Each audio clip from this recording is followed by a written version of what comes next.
মুয়াজ্জেমকে অব্যাহতি দেওয়া হয়েছে। আসিফ মাহমুদকে কবে অব্যাহতি দেওয়া হবে? নাহিদকে কবে বিচারের আওতায় নিয়ে আসা হবে? নিয়োগ জালিয়াতি প্রকাশ পেল মুয়াজ্জেমের, আসিফ মাহমুদের। শুধু মুয়াজ্জেমকে কেন অব্যাহতি দেওয়া হলো? আমার প্রশ্ন। এনসিপি থেকে বহিষ্কার করা হয়েছে গাজী সালাউদ্দিন তানভীরকে। 4 দিন আগেই সে বলেছিল দুর্নীতি প্রমাণ পেলে নিজেই পদত্যাগ করবে, তারপরে পদত্যাগ করে না। একের পর এক প্রকাশিত হচ্ছে, নতুন করে প্রকাশিত হয়েছে ডিসি নিয়োগেও এই গাজী সালাউদ্দিন তানভীর নাকি হস্তক্ষেপ করেছিল। কত সুন্দর চেহারা, সালমান এফ রহমানের ছায়া তার মধ্য দিয়ে প্রতিফলিত হচ্ছে। আমরা যখন এই ভুলগুলো ধরছিলাম, এই চুরিগুলো ধরছিলাম, তখন আপনারা বলছিলেন আমি কেন এই ছেলেপেলেদের বিরুদ্ধে লাগি। দুঃখজনক, উল্টো আমাদেরকেই খারাপ বানিয়ে দিয়েছেন। আমরা টিকতে পারছিলাম না এরকম একটা অবস্থা। ভাই, ক্ষমতার লোভ করলাম না, সরকারে গেলাম না, সরকারের অংশ হওয়ার চেষ্টা করলাম না, সরকারের তেলবাজি করলাম না। সামগ্রিকভাবে লাভবান হওয়া যায় যে সকল থিওরিতে ক্ষমতার চাটকারিতা করে, তার কোনোটাই আমরা স্পর্শ করি নাই। তারপরেও কত হ্যারাসমেন্টের শিকার হয়েছি। একটা মজার ঘটনা আছে। এই সমাজটা চলছে কিভাবে জানেন? যারা সেলিব্রিটি তারা সত্যের চেয়েও শক্তিশালী, যাদেরকে অনেক মানুষ চিনে ফেলেছে, ভালোবেসে ফেলেছে, ওরা যদি চুরিও করে, আমরা যদি সেটা ধরায় দেই, তাহলে ওরা চোর হবে না। আসলে আমি ধরাই দিলাম কেন? আমি হলো কালপ্রিট।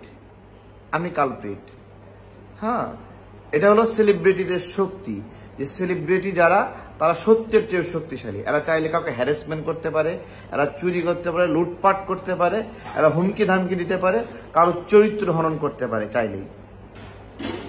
যেটাকে বলছিলাম প্রায় 2 বছর আগে, পোস্ট ট্রুথ, সত্যোত্তর, সত্যের চেয়েও শক্তিশালী। যখন 3 কোটি টাকার চেক জালিয়াতি বের হলো সচিবালয়ে, আমরা যখন প্রকাশ করলাম, তখন আমরা তো আমাদেরই একটা জাত যায় এরকম একটা অবস্থা। 7 দিনের একটা তদন্ত কমিটি করা হলো, এখনো প্রকাশ পায়নি। প্রকাশ করবে হিম্মত কার আছে বলেন? কার হিম্মত আছে? কারণ এরা মানে কোন গোত্র করছে আমরা জানি। সচিবালয় থেকে শুরু হয়েছে, সচিবালয়, জেলা প্রশাসক অফিস, মন্ত্রণালয়, উপজেলা অফিস, ইউনিয়ন, ভাই ওয়ার্ড পর্যায়ে প্রত্যেকটি জায়গায় জায়গায় ছোট ছোট বাচ্চা ছেলেপেলেকে চোর বানিয়ে দেওয়া হয়েছে, লোভ দেখানো হয়েছে। স্কুল কলেজ ভালো লাগে না, আন্দোলন আন্দোলন আন্দোলন, মব সৃষ্টি করছে। কাউকে সরাতে হবে, তার বিরুদ্ধে একটা মব করছে, কাউকে পদত্যাগ করতে হবে, একটা মব করছে।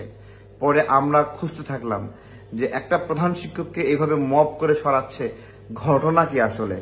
তখন আমরা খুঁজে পেলাম যে অন্য একজন শিক্ষক, সে প্রধান শিক্ষক হতে চায়, এই কিছু বাচ্চা ছেলে পেলেকে কিছু ঘুষ দিয়েছে, কিছু টাকা পয়সা দিয়েছে, দিয়ে লাগিয়ে দিয়েছে প্রধান শিক্ষকের বিরুদ্ধে। এরকম নোংরা নোংরা কাজে এই 8টা মাস সময় নষ্ট করেছে। কোনো সংস্কার হয়নি, কোনো উদ্যোগ নেয়নি, কোনো সফলতা নাই, নাথিং। আমি আজকে বলছি যে মুয়াজ্জেমকে যে কারণে এখান থেকে সরানো হলো, মুয়াজ্জেম কার ক্ষমতায়িত ছিল, তাকে কবে সরানো হবে? আমি জিজ্ঞাসা করছি। জেলা প্রশাসক নিয়োগে আসিফ মাহমুদের জালিয়াতি প্রকাশ পেল, কবে সরানো হবে বলেন?